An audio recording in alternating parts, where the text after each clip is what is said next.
Ecuador's wet, humid cloud forests are the most biodiverse and endangered parts of the Choco bioregion, with less than 6% of the original forest cover left.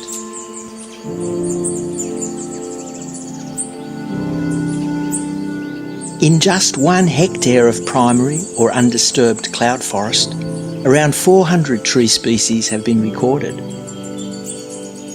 which is a relatively small number when compared to the dizzying array of fungi that grow here.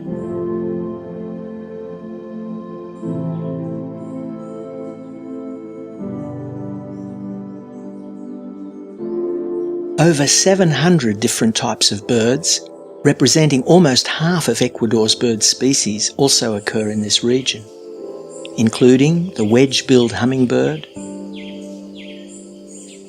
the brown Inca, the orange-bellied euphonia,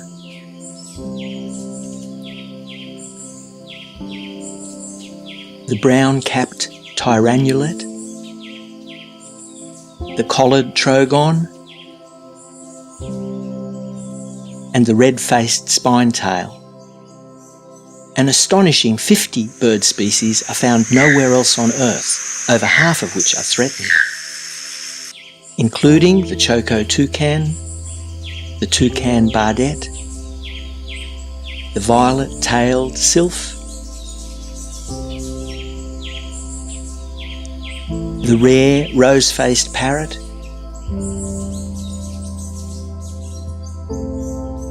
the mighty plumbeous forest falcon, and the striking Baudo guan, making it the most endemic bird area in the world. Many of Ecuador's 382 different species of mammal call Los Cedros home.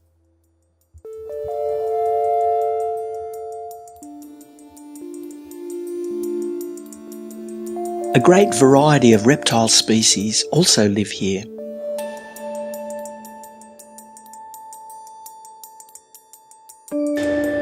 At the micro level, the species diversity increases exponentially, as evidenced by the bewildering variety of anthropods one is likely to encounter in the forest.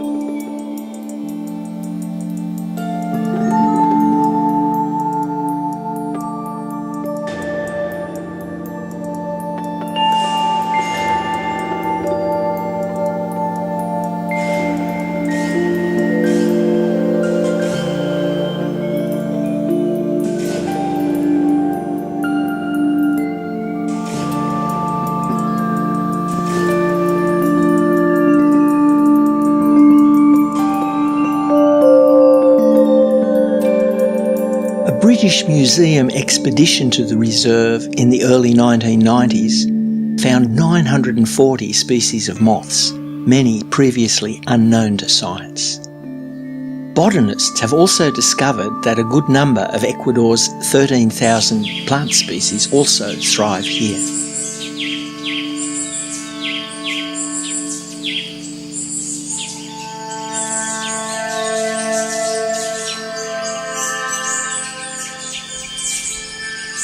Reserva Los Cedros was established back in the late 80s, in part with seed funding from the Australian government and ongoing support from the Rainforest Information Centre. Over subsequent years it has expanded considerably and now contains around 15,000 acres of primary cloud forest and is considered one of Ecuador's best preserved conservation areas, a vital buffer to the globally significant Cotacachi-Quiapas Wilderness Area, one of the world's top 10 endangered bioregions.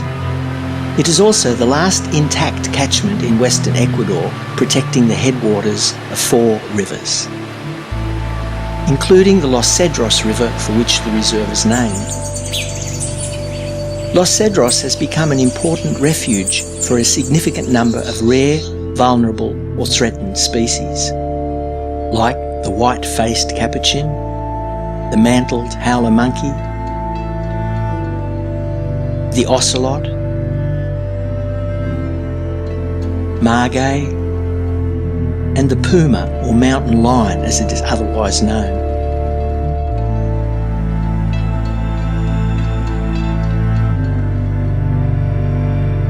These fresh paw prints and claw marks attest to recent mountain lion activity in the area. Several uncommon species also call Los Cedros home, like the rarely encountered western dwarf squirrel seen here feeding on tree sap, and the medium-sized jaguarundi, a wild cat that can weigh up to 9 kg, along with the inconspicuous but delightful ochre-breasted ant pitta, which is more often heard than seen.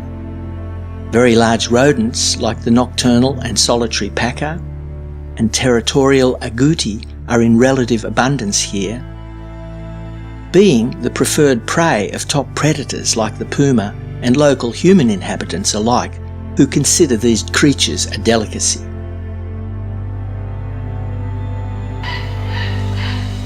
The most significant inhabitants of Los Cedros are the brown-headed spider monkeys, which are among the world's rarest primates. Scientists estimate that less than 250 non-captive individuals remain in the wild, making them one of the 25 most threatened primates on the planet. Los Cedros is one of just 3 protected areas on Earth where these critically endangered, highly intelligent creatures find sanctuary. Extremely sensitive to disturbance of their habitat, they prefer pristine primary forests far removed from humans. Their diet mainly consists of mature fruits, but they will dine on insects, young shoots, and even bark. Normally timid and difficult to encounter, a small group of mature females are seen here defending their territory.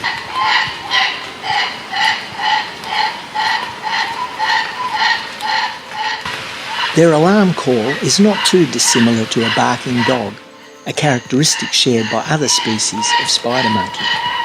But unlike other spider monkeys, these primates reproduce very slowly, with females taking 7 to 9 years to have their first young and another 2 to 4 years breastfeeding. Their slow reproductive rates, along with deforestation, increasing habitat fragmentation and poaching, have driven this species to the brink of extinction.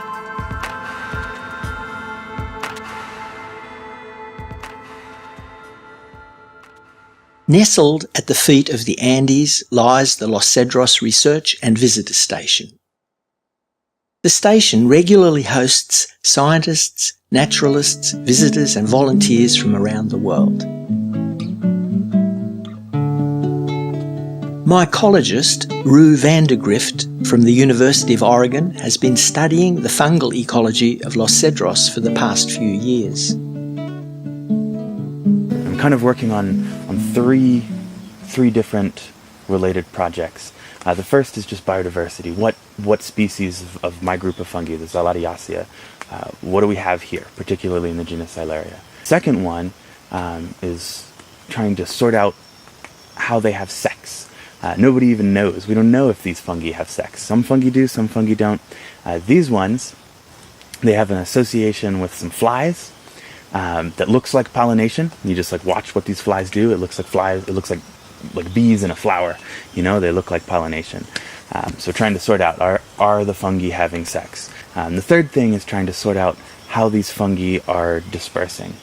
These are fungi that eat dead wood, and yet you find them almost ubiquitously in living leaves. So pick a leaf, any leaf, healthy leaf, no fungus visible.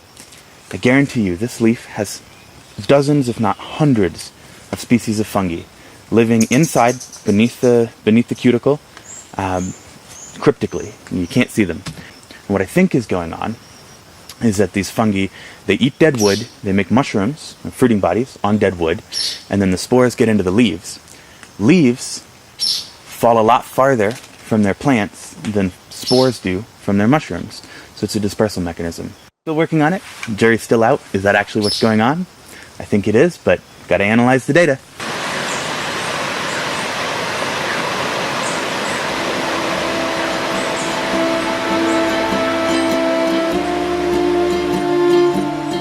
Teams of volunteers have been conducting wildlife surveys using remote cameras that record animals when their sensors detect body heat. Over 8 weeks, their remote cameras and scent baits have found a great variety of wildlife, including this prowling ocelot and significant keystone species like this large male puma seen here marking its territory on 2 different occasions.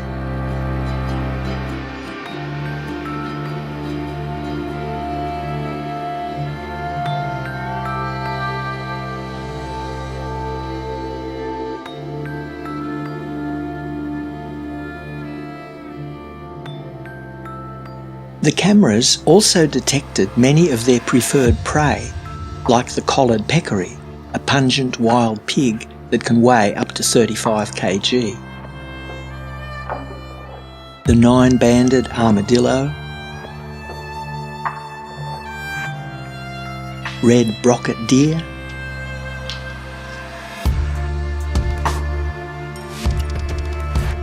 and the ubiquitous paca. Other wildlife detected have included birds like the rarely seen large ant pitta, bats, the much more common but seldom seen white-throated quail dove, and smaller ground mammals like this very rare southern naked-tail armadillo. Unlike the red-tailed squirrel and the common opossum, which are often encountered in the area, incredibly, even endangered spectacled bears were recorded. This uncommon carnivorous South American coati also visited the same camera site, possibly attracted to one of the scent baits.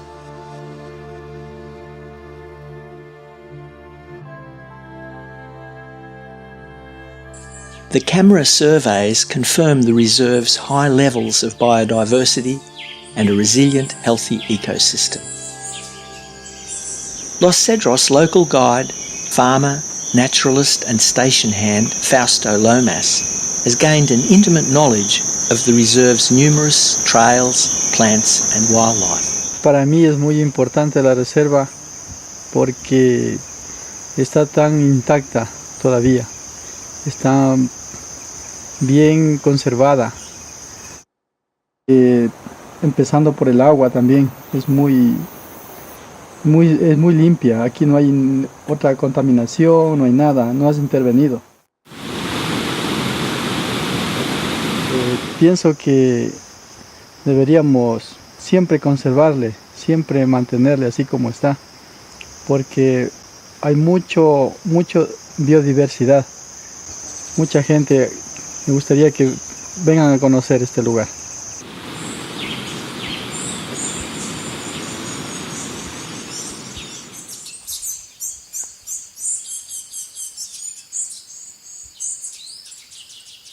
Jose de Coo is a founding member of the reserve and has been living and fighting for Los Cedros since leaving the United States in the mid-1980s.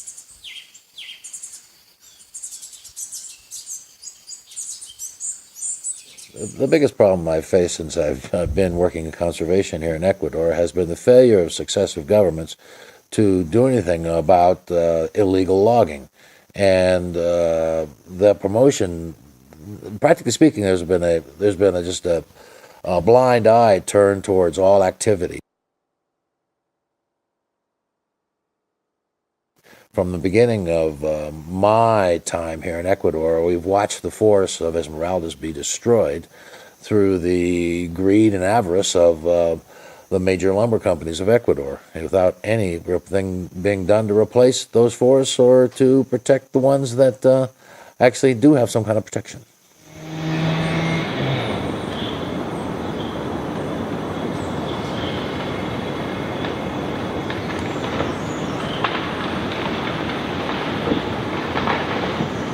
Now that they finished off the forest in Esmeraldas, they're out in the Amazon. And it's doubly complex out there because Colombians are coming across the border and shipping logs down the streams from some of the major protected areas in the Amazon as well, while the Ecuadorian logging companies are bringing them back over the Andes, up to Quito and across over to the coast to be shipped out. Problems have been, and just there's no interest in defending protected areas, and many protected areas have been severely compromised by that lack of government attention through the Ministry of Environment today is the organization which is in charge of it. Well, I hope that we'll be able to establish sometime or another the actual community-based management plan for this area that will be able to carry on with the work here. There's not the future does not look very good in this aspect, as now, because of the major mining project in the area, the government is trying to discourage any kinds of new forms of organization in the communities. Before, they were encouraging the development of this community organization to manage the protected areas, and now they've turned completely against it in the last few months.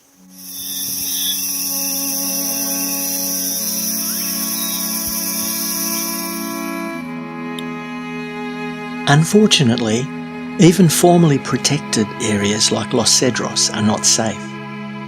The unlawful clearing of primary forests for pasture is now occurring inside the reserve's designated protective buffer area. The recent loss of forest cover has compromised sections of the trail network used by visitors and researchers alike. Despite laws prohibiting the logging of high-elevation forests and protected areas, the fragmentation of Ecuador's remaining cloud forests continues unabated. Recently, Ecuador's Ministry of Environment has announced plans to officially demarcate the boundaries of Los Cedros and possibly take over management of the reserve. However, rampant illegal logging inside protected areas and the deforestation of high-elevation forests continues unchecked. The future of Los Cedros and nearby forested areas now appears even more uncertain.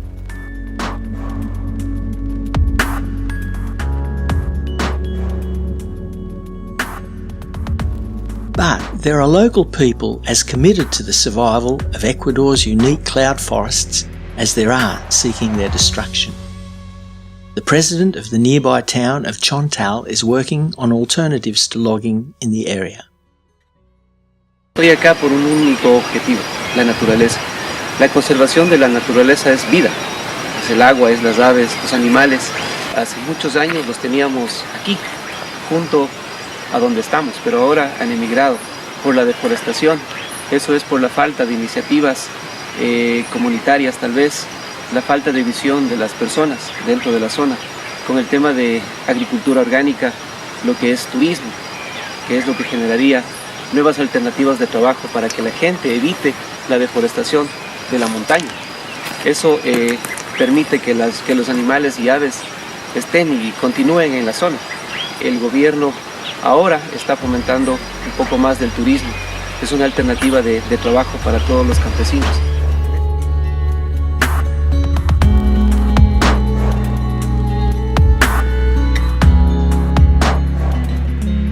Local elder Antonio Romero is one of the pioneers of ecotourism in the district. He has established ecotours on his land that protects a breeding site for several colonies of rarely seen nocturnal oilbirds, and also offers tours to a lekking site for the majestic Andean cock of the rock. Aquí vivimos ya 52 años. Luego se siguió conservando lo que es esta naturaleza, todo eso, las aves, en la cual yo prohíbo y cuido que esto se conserve. Incluso ahí los cuyagos, todo eso, ahí nos hacen daño correctamente a las raíces que se siembran. Pero yo ahí les mantengo como parte de atractivo y todo eso.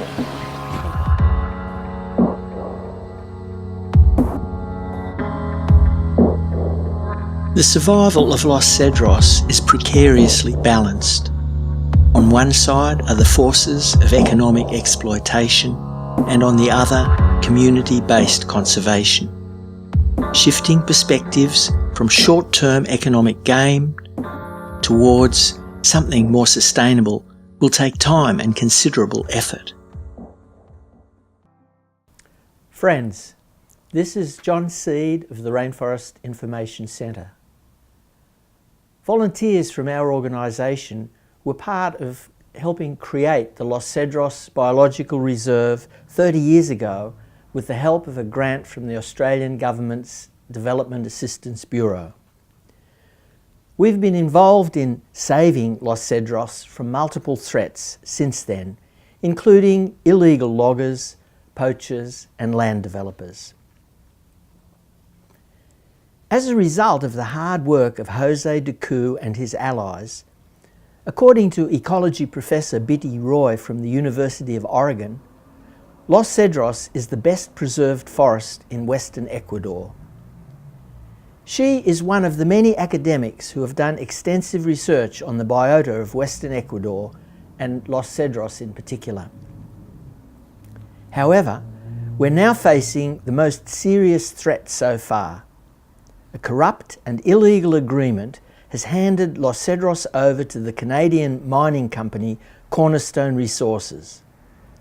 It is now only a matter of time before the government rescinds the protected forest status, not only from Los Cedros, but from a dozen other reserves, including a 300,000 hectare protected forest called Kutuku Shaimi, where 5,000 Shuar indigenous families live. This agreement is under the Office of Strategic Sectors, and this means no appeal is possible nor effective oversight. This office is under tight observation for the discovery of large-scale theft and bribes being paid, with key management people either in jail or fled the country. The people who denounced this corruption are also in jail or living underground.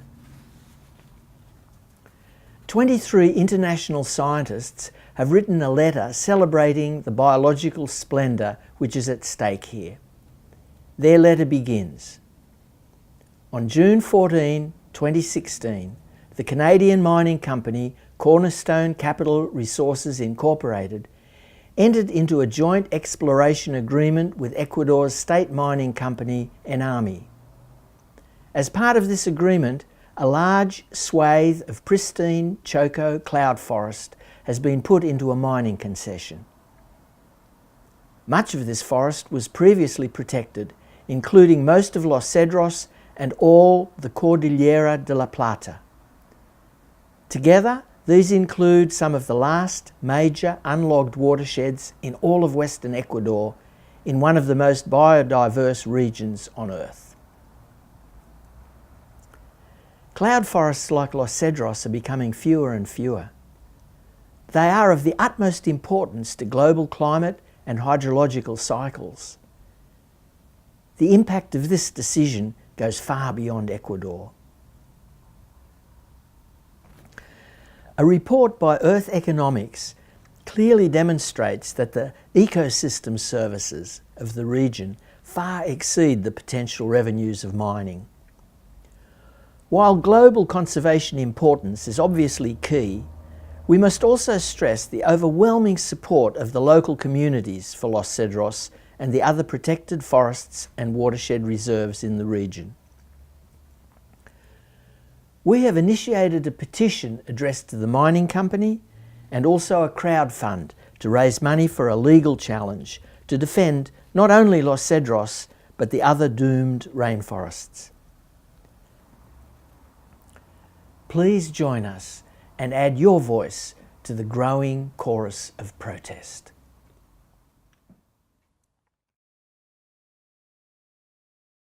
The ultimate fate of these ecologically unique ancient forests will be decided by the actions of just one species.